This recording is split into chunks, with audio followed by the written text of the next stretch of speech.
안녕하세요. 켈리의 작은 도서관에 오신 것을 환영합니다.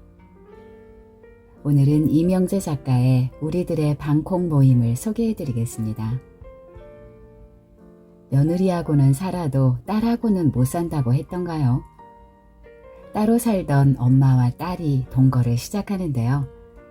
함께라서 좋은 순간과 함께라서 힘든 순간이 교차하는 이야기.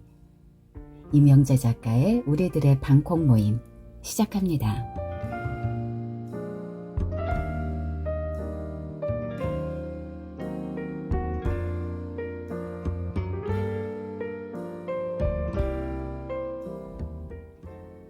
김치를 가지러 간 건 엄마가 팔에 깁스를 한 지 사흘째 되던 날이었다. 낯가림이 심한 조카가 울어대자 올케는 아이를 안은 채 방으로 들어갔고 동생도 제 철을 따라갔다. 한쪽 팔로 냉동실에서 된장떡을 꺼내던 엄마는 내게 깁스한 팔을 들어 보이며 김치는 직접 꺼내라고 했다. 이미 내 냉장고에도 잔뜩 들어있는 것들이었다. 된장떡은 된장에 멸치와 표고버섯, 다시마와 황태를 갈아 넣고 호박꼬지에 말린 냉이까지 넣어 버무린 다음 아기 주먹만하게 뭉쳐 만든 것으로 끓는 물에 넣으면 된장국이, 두부와 버섯을 썰어 넣으면 제법 훌륭한 된장찌개가 되는 엄마표 인스턴트 식품이다. 된장떡은 밥할 시간이 없어서 라면을 먹는다는 핑계를 무색하게 만들었지만 엄마 김치는 언제나 라면을 불렀다. 그러니 엄마의 적은 엄마인 셈이었다. 내 몫으로 담아둔 김치통을 꺼낼 때 동생이 방에서 나왔다. 누나 바쁘구나. 정작 내가 바쁠 때는 하지 않던 말. 할 말이 있을 때면 동생은 주머니에 양손을 찔러 넣은 채 그렇게 말하곤 했다. 이번엔 엄마가 방으로 들어갔다. 그냥 가만히 계시라고 해도 엄마가 말을 들어. 제대로 할 수 있는 것도 없으면서 왔다 갔다 왔다 갔다. 한쪽 팔로 자꾸 애를 안겠다고 하질 않나. 동생이 원하는 것을 정확하게 말하지 않은 것은 그때가 처음이었다. 고집은 또 엄청 세요. 와이프가 머리 감겨드린데도 싫대. 세수도 겨우 하면서. 엄마 성격에 며느리에게 기대는 것이 편할 리 없었다. 어쩌라고. 이 집의 여자는 와이프랑 엄마뿐인데 이 날씨에 샤워도 안 하고 벌써 사흘째라고. 누나가 머리라도 좀 감겨드리고 가. 자식이 한다면 못 이기는 척 하시겠지. 너도 엄마 자식이잖아. 머리 정도는 네가 좀 감겨드리지.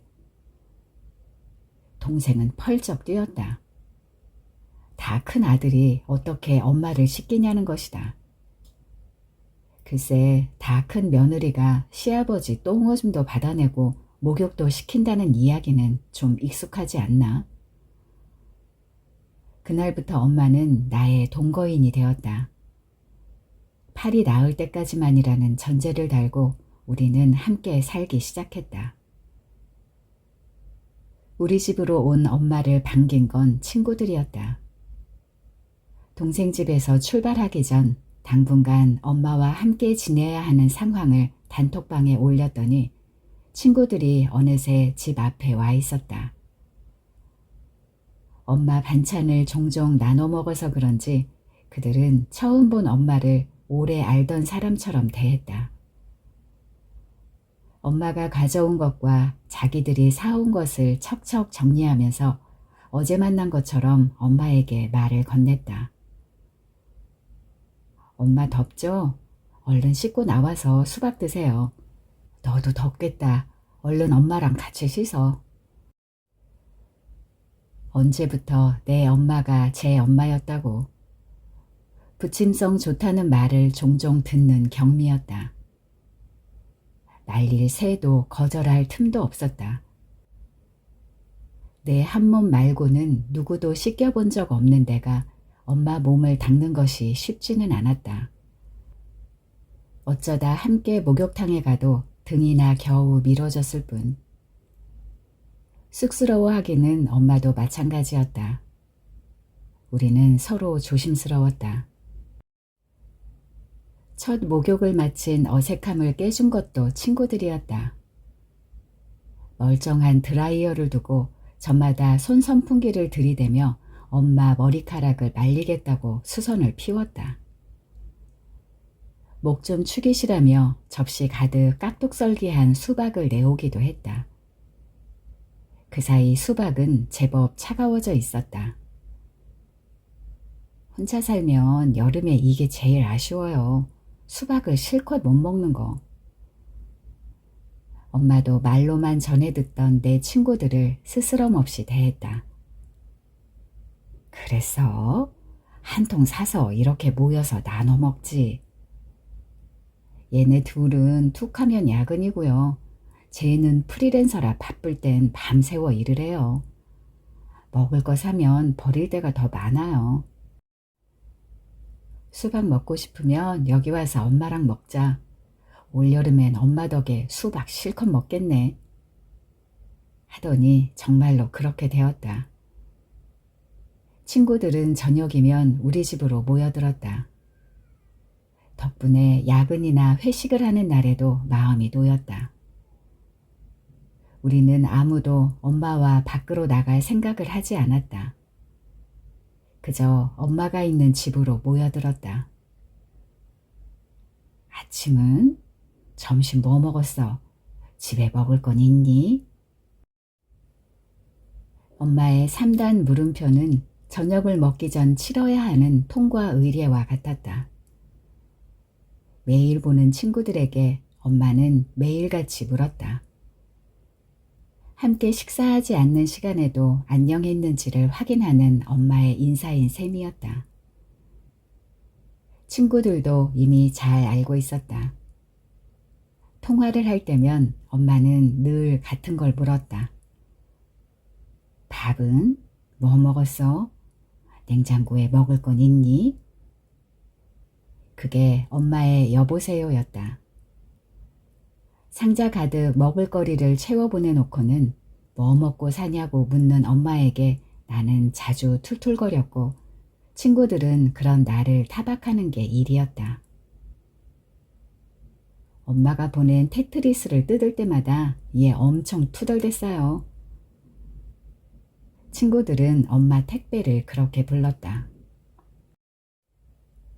큼지막한 김치통부터 작은 밑반찬 그릇까지 테트리스 하듯 아귀를 맞춰 차곡차곡 쌓은 뒤 빈틈에는 된장떡이나 김, 치즈 같은 것들을 채워 넣은 탓이었다. 덕분에 엄마 택배는 언제나 흐트러진 것 하나 없이 내게 도착했다. 혼자 밥 먹지 말라고 친구들 목까지 넉넉하게 넣은 탓에 테트리스는 늘 무거웠다. 구석구석 빼곡하게 채운 음식들을 꺼내고 양념이 흐르지 않도록 랩과 비닐팩으로 몇 겹씩 포장한 반찬통을 정리하는 것도 일이라서 택배 상자를 받고 나면 한숨이 절로 나는 날도 있었다. 호강에 겨워서 요강에 똥을 싼다고 얘는 당연하게 받아 먹었어도 우린 안 그랬어요. 그들은 저마다 엄마 반찬 중 가장 좋았던 것을 읊어댔다. 내 최애는 봄동 겉절이. 봄동의 풋풋함은 봄맛이요. 양념의 칼칼함은 엄마의 손맛이니 자연과 엄마가 하나 되어 내 안을 가득 채우는구나. 아니, 봄에는 나박김치지. 얇게 저민 당근이랑 미나리 듬뿍 넣은 엄마 김치가 얼마나 향긋하고 칼칼한데. 색도 고와서 보기에도 좋았어요. 고춧가루를 곱게 빻아서 우려내면 빛깔은 곱고 맛은 칼칼하고 그래. 여름엔 오이지요. 날은 덥고 습하지 감림 열기는 열대야만큼 지속되지. 그런 날엔 꼬들꼬들한 오이지 무침을 감잎이라고 생각하고 꼭꼭 씹어 먹었어요. 나는 열무김치. 여름에 입맛 없을 때 열무김치 하나면 국에 밥 말아서 뚝딱, 국수 말아서 뚝딱, 한 끼 뚝딱이었어요. 말아먹고 비벼먹는 건 깍두기 양념 못 따라가지. 엄마가 양념까지 알뜰하게 먹으라고 해서 깍두기 다 먹고 나면 양념에 밥도 비벼먹고 국수도 말아먹었어요. 근데 엄마 깍두기는 왜 달아요? 양념 한 방울까지 매콤하면서도 달콤한 게 인생에 담긴 맛이라고나 할까요? 가을에는 무의 단맛이 들어서 깍두기는 가을에 제일 맛있어. 친구들은 경쟁하듯 맛 표현에 공을 들였고 엄마는 추임새처럼 김치 담그는 법이며 맛있는 이유를 들려주었다. 엄마는 그걸 얘한테도 보내고 동생한테도 보낸 거예요? 엄마 동생네로 이사한다는 얘기 듣고 속상했어요. 우리한테는 테트리스 해체하는 날이 잔칫날이었는데 좋은 시절 다 갔구나 싶었거든요. 1년 전쯤 엄마는 오래 살던 빌라를 팔고 동생네와 살림을 합쳐 역세권 아파트로 이사했다. 마침 급매로 나온 집이 있었다고 했다. 동생이 급하게 결혼을 하고 얼마 지나지 않아 올케의 배가 불러오자 살림을 도와주러 드나들기 시작하더니 올케의 출산 휴가가 끝나면서부터는 갓난아이까지 엄마 몫이 된 탓이었다. 동생 집에서도 엄마는 여전했다. 철마다 김치를 보냈다. 열무가 잘 익었어. 같은 짧은 문자를 보내곤 했다. 그런 문자를 받은 날이면 어김없이 퇴근 후 택배 상자를 뜯었다.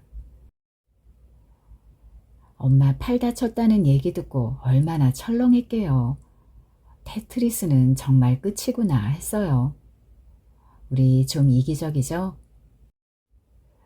근데 엄마 아프다는 말은 안 하고 김치 가져가라는 말만 했다면서요. 계단을 내려가던 엄마가 난간에 팔을 부딪혔다는 얘기는 동생에게 전해 들었다. 슬쩍 부딪힌 것 치고는 붓기가 심상찮다 싶더니 골절이었다. 깁스하고 온 날 엄마는 조금 길게 문자를 보냈다. 한동안 김치 못 해줘. 택배도 못 보내. 주말에 와서 가져가. 무슨 김치가 제일 맛있었어? 엄마가 팔 나으면 제일 좋아하는 거 하나씩 해줄게. 라면이랑 먹는 게 제일 맛있었어요. 칼칼하고 개운한 김치도 아삭 장아찌도 꼬들꼬들 씹히는 오이지나 이런저런 무침 모두 라면이랑 먹을 때 가장 맛있었다.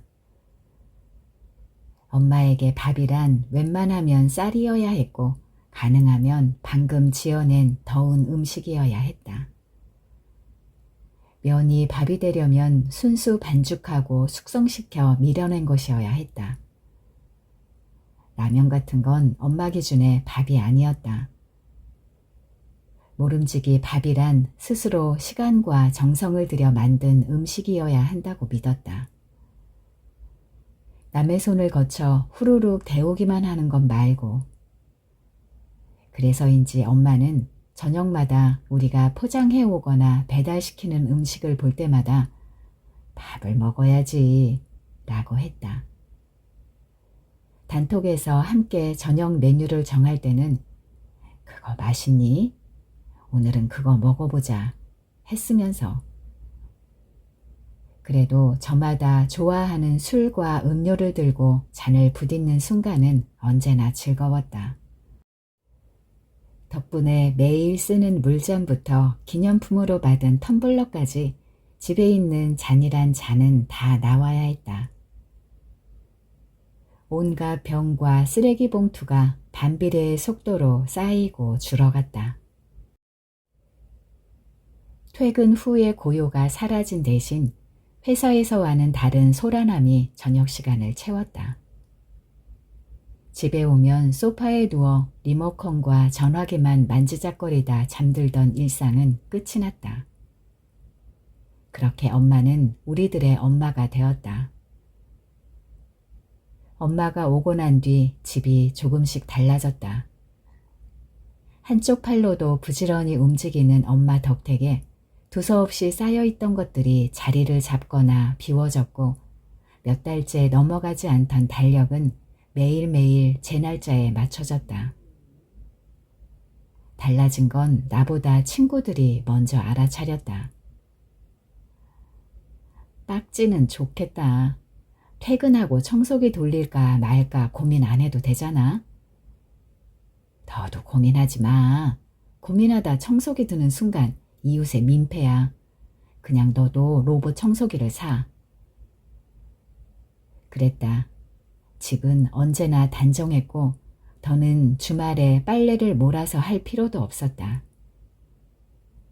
엄마와 함께 사는 것이 싫지만은 않았다. 다만 경계가 사라지는 것이 문제였다. 엄마가 몰라도 되는 것들이 불쑥불쑥 도드라졌다. 무심결에 건넨 물음들. 가령 그때 그건 잘 해결됐어? 사과는 받았어? 같은 질문에 엄마는 예민하게 반응했다. 엄마와 함께 지내는 것이 자연스러워서 우리끼리 있을 때처럼 편하게 이야기하다 생기는 일이었다. 그러니 누구의 잘못이라 할 수도 없었다. 굳이 원흉을 찾자면 같이 산다는 것, 그리고 단톡방이었을까. 딱히 엄청난 비밀도 아니었다. 동료에게 뒤통수 맞은 일이나 지질하기 그지없는 상사의 추행 같은 겪을 때는 세상 억울하고 가슴이 터질 것처럼 분하지만 해결되지도 않고 사과받는다고 해도 마음이 풀리지 않을 상처도 추억도 아닌 그저 지난 일들. 내게만 일어나는 일도 아니었다. 썸남의 이해할 수 없는 언행이나 이랬다 저랬다 갈피를 잡을 수 없는 클라이언트.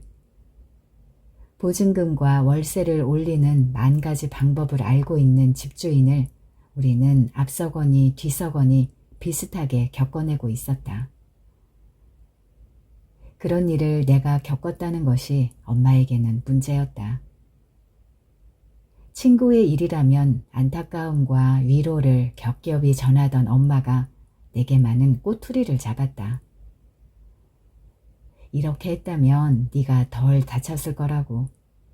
저렇게 했다면 네가 이해받았을 거라고.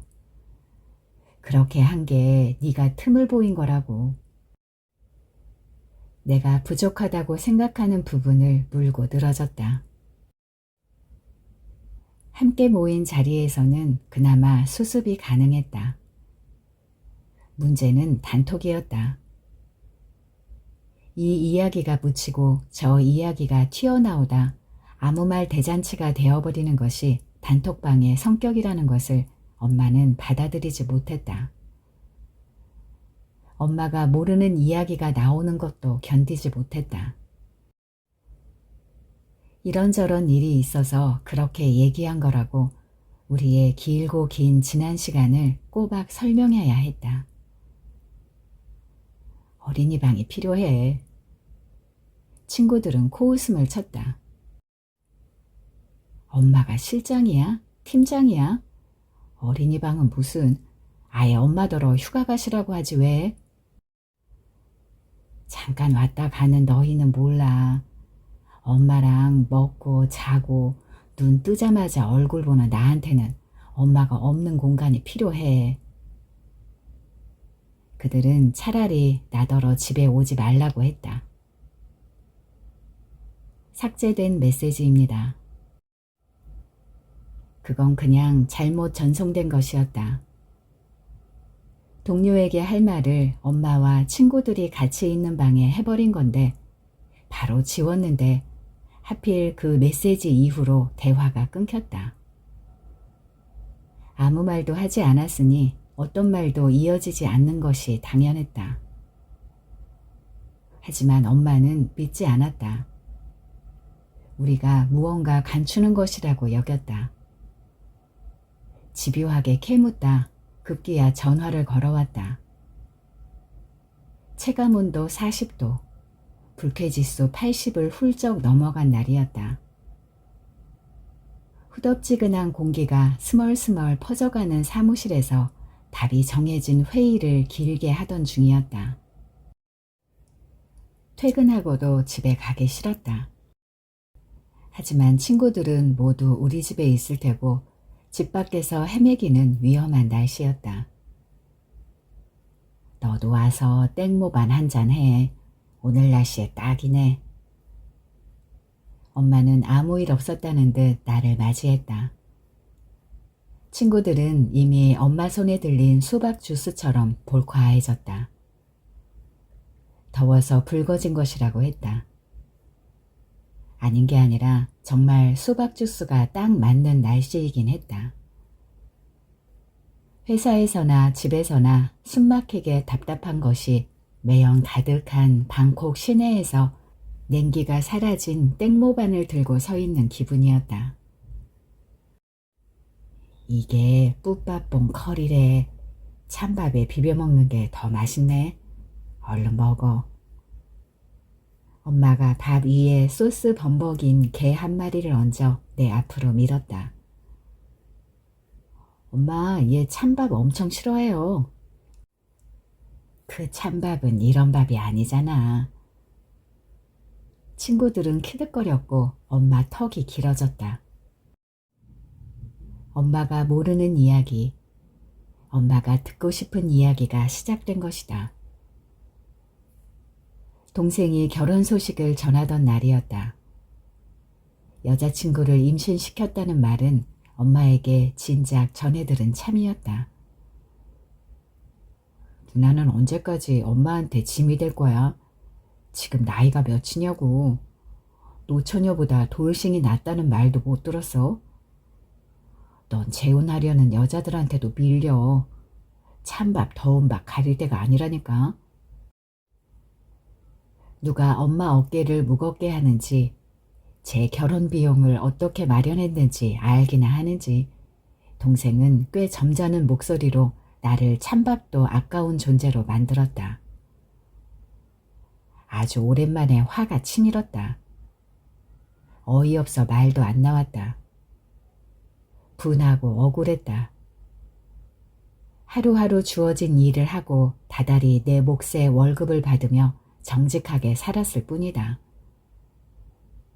몇 번의 연애에도 덜컥 임신이 되거나 떨어져서는 못 살 것 같은 사람이 없었을 뿐이었다. 무엇보다 여태 엄마와 내게 손 벌리며 살던 동생에게 그런 말을 들었다는 것이 못 견디게 억울했다. 친구들은 그런 내 앞에서 찬밥의 쓸모를 논하며 깔깔댔다. 라면 삼합 몰라? 라면엔 찬밥이랑 신김치지. 김치볶음밥의 기본도 찬밥에 신김치고. 밥풀도 한 김 식어야 끈끈해져. 뜨거운 걸로 백날 첫날 지방 붙여봐라. 병풍에 달랑달랑 붙어있다 똑 하고 떨어지지. 적당히 식어야 더 잘 섞이고 어우러질 수 있다는 게 찬밥 유용론의 결론이었다. 친구들의 농담이 되어버린 동생의 막말을 뒤늦게 알게 된 엄마는 가만히 맥주를 따랐다. 내 앞에 한 잔, 그리고 엄마 앞에 한 잔. 네가 왜 짐이야? 이렇게 든든한데. 나도 안다. 운 좋게 대학을 졸업하면서 바로 사회생활을 시작했고 이미 2해 전 10년 장기 근속상을 받았다. 그 덕에 냉장고만 빼고는 아주 오래전 독립할 수 있었다. 그런데 정말 엄마에게 나는 든든한 사람이었을까? 맥주는 미지근했고 거품도 빠르게 사그라들었다. 엄마는 깁스를 풀고도 동생 집으로 돌아가지 않았다. 그리고 본격적으로 집안일을 시작했다. 내 살림은 이내 엄마 살림이 되었다. 집이 반듯하고 가지런해질수록 나는 불편했다. 불편함은 사소한 데서 두드러졌다. 엄마는 수건을 세로로 2번, 가로로 3번 접어 작은 직사각형으로 만들었다. 나는 호텔 수건처럼 돌돌 말았다. 설거지하고 나면 엄마는 그릇을 엎어놓았고 수저는 손잡이가 아래로 가도록 수저통에 꽂았다. 나와는 모두 반대였다. 반찬통이나 컵의 위치도 미묘하게 달라졌다. 엄마 손이 지나간 자리는 보기 좋게 단정해졌지만 내가 쓰기에는 불편했다. 그런 마음을 느끼는 것도 불편했고 불편하다고 말할 수 없어서 더 불편했다. 문제는 감추지도 못했다는 것이다. 속내를 감추고 지내기에 분리형 원룸은 좁디 좁았다. 자고 일어나면 이불을 탁탁 털어서 개켜야지. 시작은 엄마의 그 한마디였다. 아침에 그럴 시간이 어딨어. 잘 때 어차피 펼 건데 그냥 놔두면 되지. 엄마는 내 말에는 아랑곳하지 않고 이불을 갠 후 누룽지를 끓여 아침상을 차렸다. 엄마가 수저를 놓으려는 순간 눌러둔 말들이 튀어나왔다. 그거 손잡이가 위로 오게 꽂으면 안 돼? 입에 넣는 데를 자꾸 손으로 만지지 말고. 엄마 턱이 또 길어졌다. 컵도 그래. 나는 왼손잡인데 엄마는 손잡이를 다 오른쪽으로 돌려놨어. 여느 때와 다름없는 아침이었다. 생각 없이 말하고 나니 조금 후련하기도 했다. 동생과 나는 한 배에서 나온 게 맞았다. 퇴근 후는 여느 때와 아주 달랐다. 비밀번호를 다 누르도록 문이 열리지 않았다. 다녀왔습니다. 인사를 해도 대꾸하는 사람이 없었다. 친구 한둘은 나보다 먼저 집에 와 있어야 했다. 엄마는 좁은 부엌에서도 무엇이든 송송 썰고 바락바락 무치고 지글지글 볶아서 든든하고 감칠맛 나는 저녁을 만들어냈다. 그래서 친구들은 여전히 우리 집으로 퇴근하곤 했는데 아무도 없었다. 밥솥에는 밥이 한가득, 냄비에는 국이 한가득, 냉장고에는 반찬통이 나란했다. 산책하러 갔나? 그럴 리가.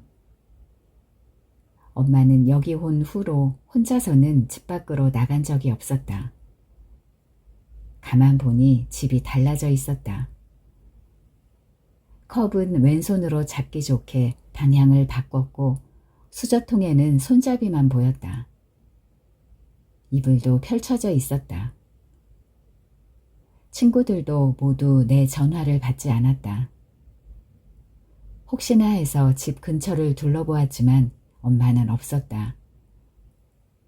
가끔 같이 걷던 공원에도 없었다.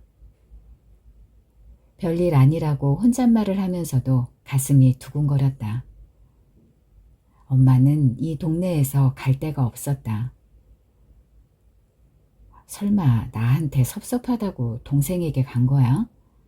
이제 막 말문이 트인 아기가 보고 싶었겠지.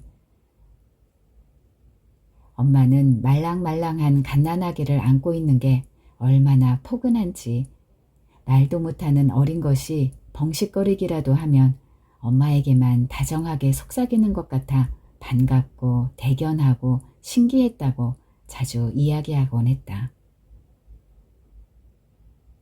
누나 웬일이야? 엄마 잘 계시지? 넌 엄마 안부를 나한테 묻니? 딸이 미우면 아들에게라도 가시지. 날카로운 마음이 갈 곳을 잃었다. 알 수도 없는 사람들이 무수히 오가던 터미널에서 내 손을 놓쳤을 때 엄마도 이렇게나 두려웠을까? 그때 나는 분명 엄마 손을 잡고 매표소 앞에 서 있었는데 어느새 나 혼자였다. 알아들을 수 없는 소리만 귓가에서 왕왕댔고 낯선 손들이 자꾸만 내 손을 치고 지나갔다. 터미널에 가기 전 엄마는 다짐하듯 몇 번이나 내게 당부했다. 엄마 손을 놓치면 그 자리에 가만히 기다리라고. 그래야 엄마가 찾을 수 있다고. 나는 가만히 있으려고 했다.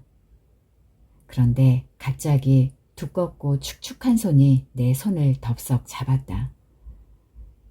그래서 냅다 앞으로 달렸다.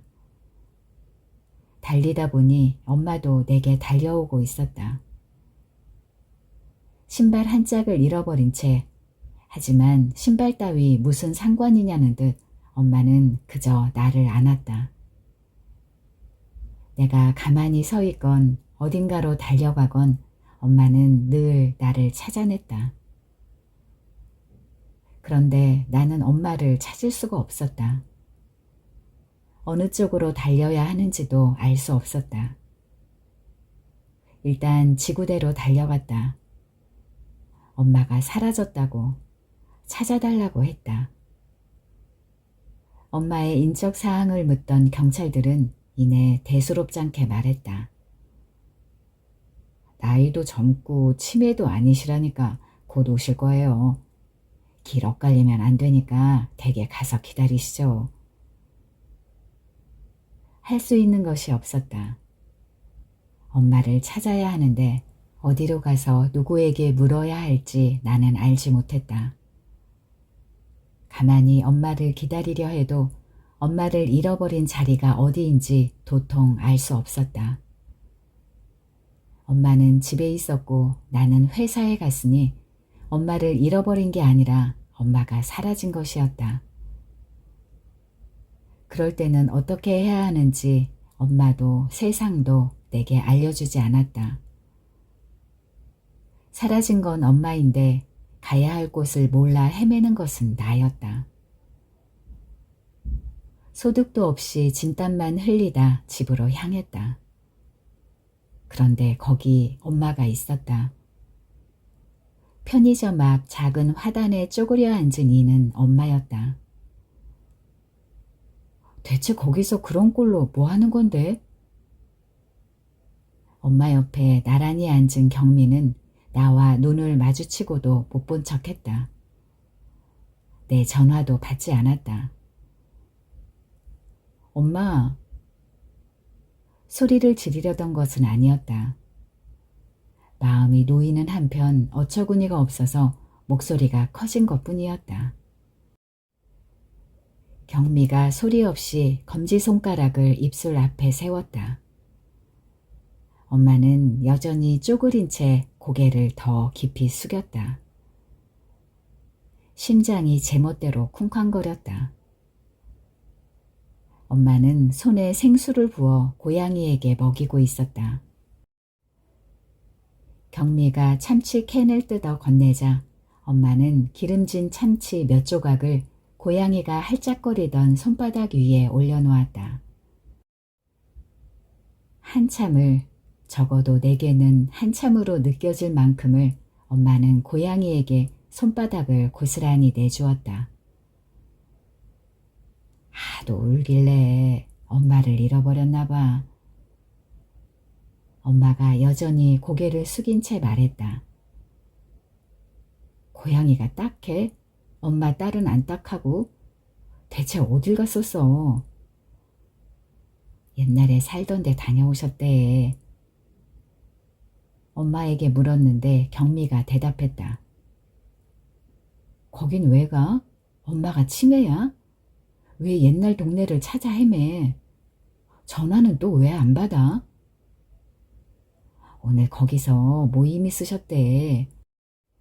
그리고 엄마 전화기 내가 가지고 있었나 봐. 경미가 품에 끼고 있던 엄마 가방을 들어보이며 어깨를 으쓱했다. 넌 엄마랑 나갈 거면 나한테 말을 했어야지. 나 엄마랑 지하철에서 만났는데? 밖에서 엄마 만나니까 엄청 반갑더라. 너 근데 왜 화를 내? 고양이만 지켜보던 엄마가 내 손가락을 톡톡 쳤다. 손에 힘이 저절로 풀렸다. 팔도 다리도 목소리에도 힘이 풀렸다. 저녁 먹었지? 어느새 일어선 엄마가 내 손에 깍지를 끼며 말했다. 모임은 무슨 모임? 그리고 내가 저녁을 어떻게 먹어? 엄마가 집에 없는데. 방콕 모임. 아니 근데 왜 여태 저녁을 안 먹었어? 밥 다 해놓고 나왔는데. 네가 애냐? 엄마 없다고 혼자 밥도 못 먹게? 엄마는 아무 일 없었다는 듯 경미 손에도 깍지를 끼었다. 엄마 방콕엔 언제 가셨어요? 그래서 우리 엄마가 태국 음식을 맛있게 잘 만드셨구나. 경미는 다정하게 물었고 엄마는 담담하게 답했다. 나 방콕 안 가봤어. 방에 콕 처박혔던 적은 있었지만. 숨이 턱 막혔다. 우리 집에 온 후 엄마는 내내 좁은 방 안에서 지내야 했다. 아니, 동생네에서도 다르지 않았을 것이다.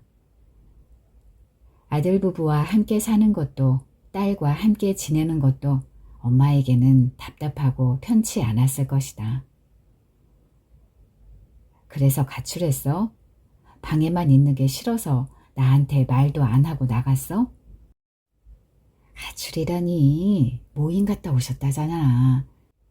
그리고 엄마가 네 허락받고 다니실 나이냐? 엄마는 밖에 나가면 안 돼? 내게 목소리를 높이던 경미가 엄마에게는 다정하게 물었다. 엄마 방콕에 안 가보셨다면서. 그럼 방콕 모임은 뭐예요? 함께 저녁을 먹던 시간이 경미와 엄마를 진짜 식구로 만든 모양이었다. 가출 아니면 외출이야? 밥은 왜 잔뜩 해놨는데? 그러니까 밥에 국에 반찬에 잔뜩 해놓고 나왔는데 너 왜 여태 밥도 안 먹었냐고. 밥타령이 시작된 걸 보니 엄마가 돌아온 게 맞았다. 하지만 나는 여전히 엄마가 왜 나갔는지 밥은 또 왜 한가득 해놓았는지 알지 못했다. 내 속은 터질 것만 같았는데 엄마는 걸음에 맞춰 양손을 앞뒤로 흔들었다. 멀리서 보면 다정하게 손 맞잡고 산책하는 것처럼 보였을 것이다. 방콕 모임은 몇 년 전 거제도를 함께 여행했던 엄마 친구들의 모임이었다. 어느 해인가 엄마는 동네 친구들이랑 2박 3일 여행을 간다고 했다. 제주도도 아니고 강원도도 아니고 거제도에 간다고 했는데 그때 하필 가을 장마가 들어 내내 비가 왔다. 그래도 엄마는 편하고 재미있게 잘 다녀왔다고 했다. 그동안 내가 알고 있었던 건 거기까지였다. 니들 다 취직하고 결혼하고 집집마다 엄마들이 매 끼니를 할 필요가 없잖아. 이 집 저 집 돌아가면서 밥을 해먹다가 우리도 좀 사먹자 싶었지. 동네에서 뻔한 거 사먹기는 아까우니까 여행을 가기로 한 거야. 첫날은 신이 났지. 부일정기가 운전을 잘해. 트럭 몰던 사람이라 좀 거칠어. 막 끼어들고 밟다가 딱지도 끊었어. 그게 휴게소에서 돈 쓰지 말자고 과일에 떡에 잔뜩 싸갔는데 그걸 차 안에서 계속 먹기만 하니까 오줌 소태가 날 뻔한 거야. 엄마들은 그래. 화장실에 자꾸 가고 싶어. 그래서 휴게소에 얼른 가려고 막 밟다가 그런 거지. 우리만 급했나 뭐. 부일정기가 제일 급했지. 밥을 사 먹으려고 여행을 가기로 했다면서 과일에 떡까지 잔뜩 싸들고 갔단다. 그래도 휴게소에 들어갔는데 볼 일만 보고 나오기는 아쉽잖아. 감자도 사 먹고 커피도 마시고 그랬지. 거제도에 가서는 신선대에 먼저 갔어. 니네들 거기 안 가봤지? 참 멋있는데 바위 비탈 위에 소나무가 딱 한 그루 있어. 층층이 쌓인 저 바위는 주름진 내 몸뚱아리요. 바닷바람 맞으며 독야청청 선 저 소나무가 우리네 인생이라고 설성농장이 그랬나? 710호가 그랬나? 근데 사실 엄마 친구들은 아직 주름지고 그런 사람은 없어. 또 누가 비틀어지고 굽은 가지가 애들 키우느라 등 굽은 우리랑 비슷하다 그러니까 옆에서 펄쩍 뛰면서 꼿꼿하기만 하다 그러고, 그러면 또 5번 요추에 시멘트 넣어서 허리를 폈다는 둥. 아무튼 엄마들은 소나무 하나를 보고도 할 얘기가 천지야. 그 아래로 내려가면 몽돌 해수욕장도 있어. 까만 돌멩이가 동글동글하고 만질만질한 게 하도 예뻐서 주머니랑 배낭에 한 줌씩들 넣었지. 예뻐봤자 돌멩이인데 그걸 왜들 쑤셔 넣었나 몰라. 무겁다고 도로 다 꺼내 놓을걸. 그래도 그걸 가져가느니 마느니 화분에 올려야지, 베란다에 깔아야지 그러는 게 재미였지 뭐. 저녁엔 횟집 가서 매운탕에 소맥 한잔 하고 모텔 들어가서 고스톱 치다 잠들었는데 새벽부터 비가 오지 뭐야. 모텔? 엄마들 모텔에서 잤어요? 복도는 벌겋고 침대도 불구족족한 데서? 나도 몰랐다.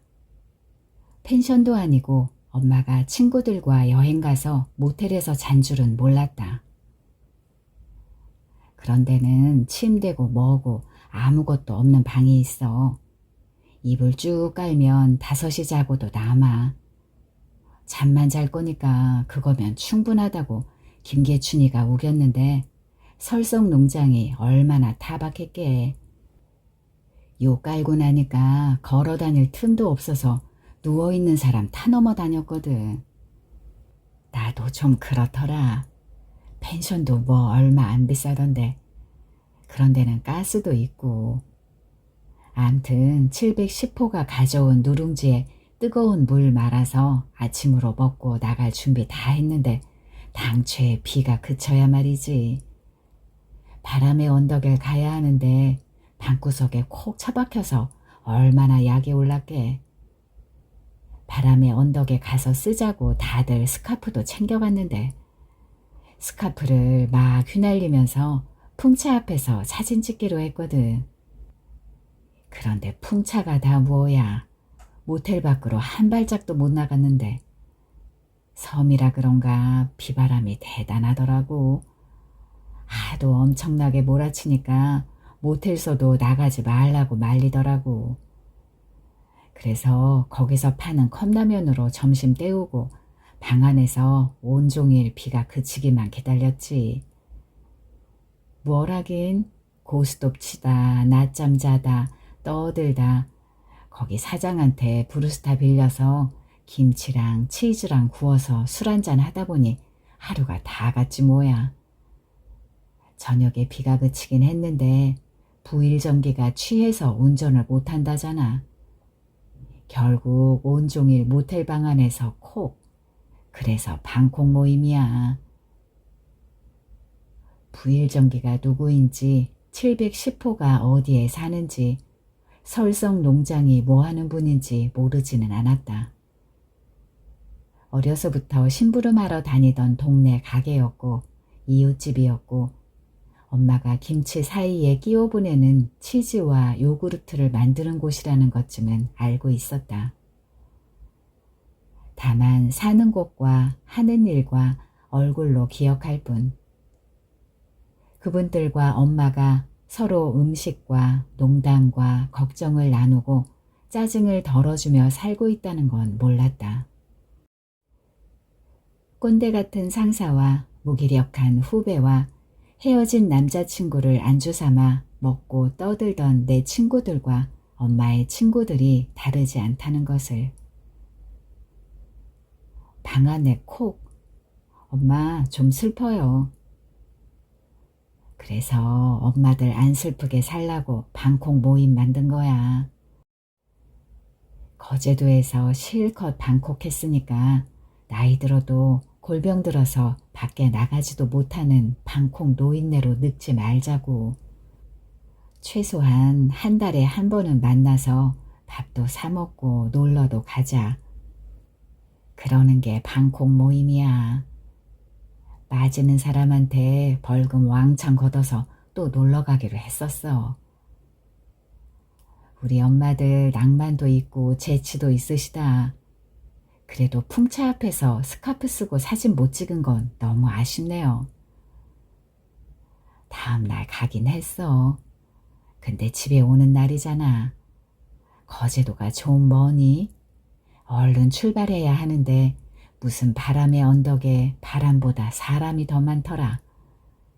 스카프는 어디 뒀는지도 모르겠고 풍차도 별로였어. 가짜 같고. 나는 엄마와 경미처럼 이야기해 본 적이 없었다. 근데 부일전기고 설성농장이고 710호인데 왜 김계춘 아줌마만 이름을 불러? 그럼 엄마는 뭐라고 불러? 넌 엄마 이름도 몰라? 부일전기랑 설성농장이랑 710호는 너희 어릴 때부터 알고 지냈잖아. 고만고만한 애들 키우니까 애 이름으로 부르고 한 동네 사니까 가게 이름 부르고 그런 거지. 그 맘땐 다 그랬어. 엄마들도 동창이나 나이 들어 사귄 친구들끼리는 이름을 불러. 너도 친구들이나 빡지라고 하지. 회사에서는 박지현 차장님이잖아. 엄마에게도 서로 이름을 부르며 외롭고 서럽게 늙지 말자고 지금 인생을 즐기자고 다짐하는 친구들이 있었다. 그런데도 방콕 모임이 오래 가지는 못했다. 누구 아들이 아이를 낳고 누구 딸이 결혼해서 외국으로 가면 엄마들은 자식들에게 가야 했다.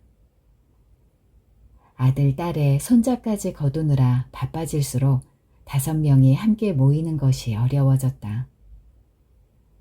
엄마 역시 동생네를 드나드느라 모임에 나가는 것이 뜸해졌고 조카를 돌보면서부터는 거의 나가지 못했다.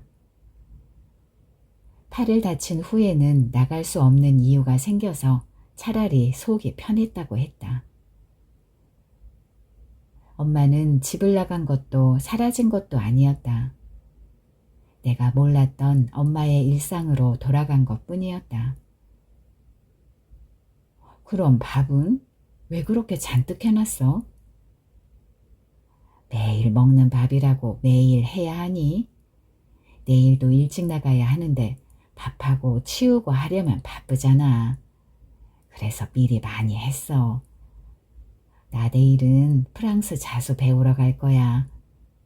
내가 옛날부터 그걸 해보고 싶었는데 시간도 없었고 어딜 가야 배울 수 있는지도 몰랐거든.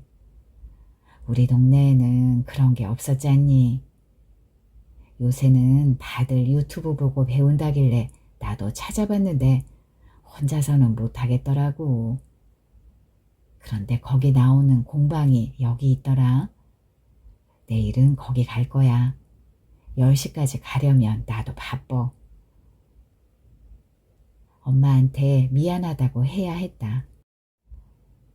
엄마가 해주는 밥을 먹기만 해서, 엄마에게 살림을 다 맡겨서, 엄마를 낯선 동네로 데리고 와서, 엄마에게도 이름으로 불리는 순간이 있다는 걸 몰라서, 그리고 그럴 때 엄마는 어떤 사람인지 물어본 적이 없어서 미안하다고 해야 했다. 마음으로는 그랬다. 엄마는 밥을 많이 했으면 바로 얼려야지. 그거 밥솥에 오래 두면 냄새나고 전기세도 엄청 나와. 넌 엄마가 밥을 많이 해줘도 불만이냐? 엄마가 배 아파 낳은 딸이 이렇게 배은망덕해요. 엄마, 이제부턴 얘 밥 해주지 마세요. 이번에도 경미가 구원투수였다. 그래? 엄마가 너한테 살림을 다 배우네. 나는 너 찬밥 먹을까봐 밥솥 꽂아놓고 나왔지. 밥이 대수였다. 이제야 엄마가 이야기를 시작했는데 밥이 주제가 되면 정작 할 말이 부족한 건 나인데. 그 순간 집에 도착한 것이 다행이었다. 너 이제 일찍 안 와도 돼. 경미 너도 나랑 밥 먹겠다고 굳이 여기까지 안 와도 돼. 엄마 다 나았잖아. 너희 퇴근하면 원래 하던 거 다 해. 다시 수영도 다니고 밖에서 술도 마시고 괜찮은 놈 있으면 데이트도 해. 같이 살아도 너는 너대로 나는 나대로 살아야지.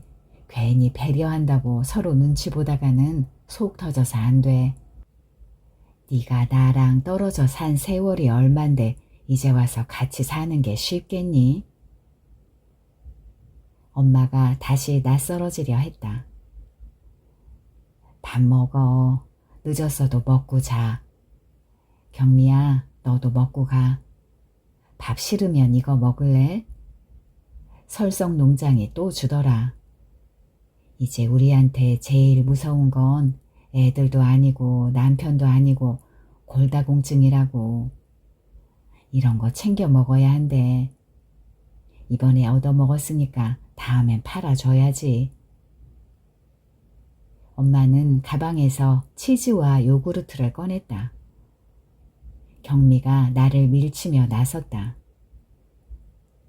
엄마, 우리랑도 방콕 모임 해요. 우리는 진짜 방콕에 가요. 오늘은 엄마랑 지하철을 타봤으니까 다음엔 비행기를 타고 방콕에 갑시다. 그 너스레가 고마웠다. 그럴까? 방콕은 엄청 덥다며? 거기서 마시는 땡모바는 더 달겠다. 너희들이 여름 내 엄마한테 수박 깔아줬으니까 거기 가서는 엄마가 사줄게. 나는 여전히 엄마에게 미안하다는 말도 고맙다는 말도 하지 못했다. 그래도 엄마랑 계속 같이 살고는 싶었다. 방콕도 가고 이사도 가요. 방 2개인 대로. 엄마는 어느 동네가 좋아? 엄마가 살고 싶은 곳은 어딘지 물어본 것은 처음이었다.